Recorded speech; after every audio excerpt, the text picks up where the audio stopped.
burning sensation in the chest just after eating? It might not be just acidity. It could be GERD,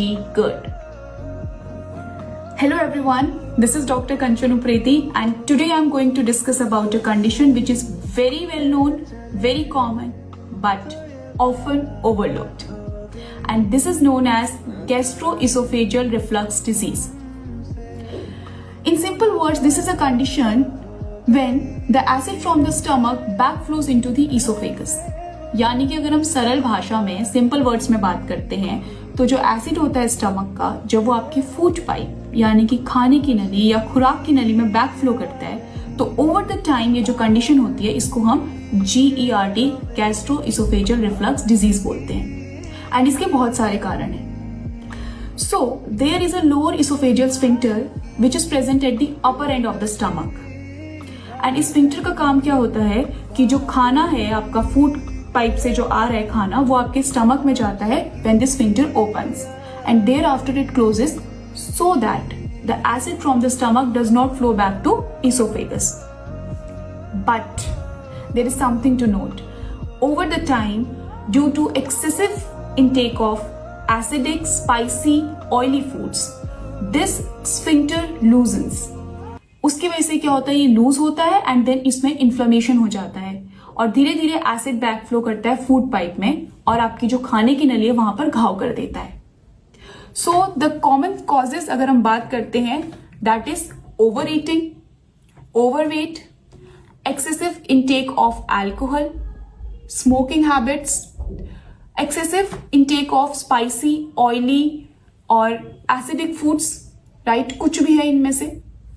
Then going to bed just after eating. This is very important to note.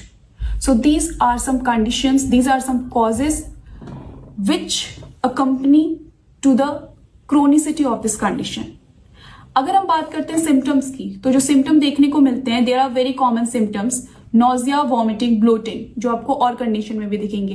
But the most prominent symptom of this condition is heartburn, सीने में जलन होना, गला जलना acid reflux की वजह से, regurgitation of the food, खाना ऐसा लगना कि ऊपर की तरफ आ रहा है, नीचे डाइजेस्ट नहीं हो रहा है, right?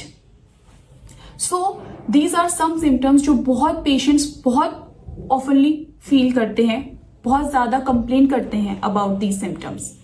So these are not to be overlooked. But when to see a doctor, आपको डॉक्टर को कब दिखाना है? अगर ये कंडीशन, ये सिम्टम्स बार बार आए एंड वो बार बार का जो नंबर होता है that is if you see these symptoms, experience these symptoms more than twice और थ्राइस अ वीक एंड ये रेगुलर परसिस्टेंट है आपके, then you need to see a doctor. Secondly, if you experience bleeding, unexplained weight loss, तब आपको doctor को दिखाना है। Next अगर हम बात करते हैं how to prevent this symptoms, so there is a very good news कि ये सारी कंडीशन आपकी प्रिवेंटेबल है। There are some preventive measures जिसमें सबसे पहले आता है lifestyle modifications which includes dietary management and the weight management. So in dietary management, kindly cut off the spicy, oily and acidic foods, limit the alcohol consumption, quit smoking, start maintaining your eating window.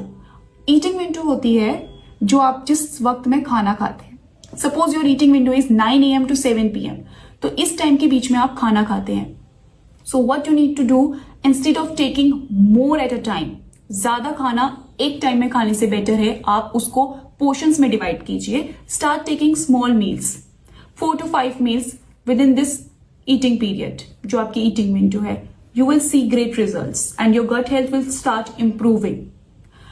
Another अगर हम बात करते हैं तो आप stress reduce कीजिए, try to take a proper sleep, don't go to bed just after eating, at least take 30 minutes of walk after eating and go to bed 1 to 2 hours after your meals, right? When we talk about the complications, if you overlook these symptoms and आप dietary modifications नहीं करते, weight management नहीं करते, तो कुछ complications with time आ सकते हैं। Like first of all बहुत बेसिक बातें करेंगे जिसमें आप फेस कर सकते हैं आपका डिफिकल्टी स्वेलोइंग, राइट? उसके बाद आप बात कर सकते हैं, आपको क्रोनिक कॉफिंग हो सकती है, राइट। उसके बाद हॉर्सनेस ऑफ द वॉइस। सो ये भी कुछ ऐसे सिम्टम्स हैं जो आपको जस्ट बिफोर कॉम्प्लिकेशंस बहुत ज्यादा क्रोनिक कंडीशन में मिलेंगे। So the main complications are strictures in the esophagus, Barrett's esophagus, and a very, you can say, uncommon condition जो देखने को मिल सकती है, that is esophageal carcinoma. So I would suggest you to kindly follow the trend of healthy habit in your life and have a good gut health. Take care. Wish you all the best for a good health.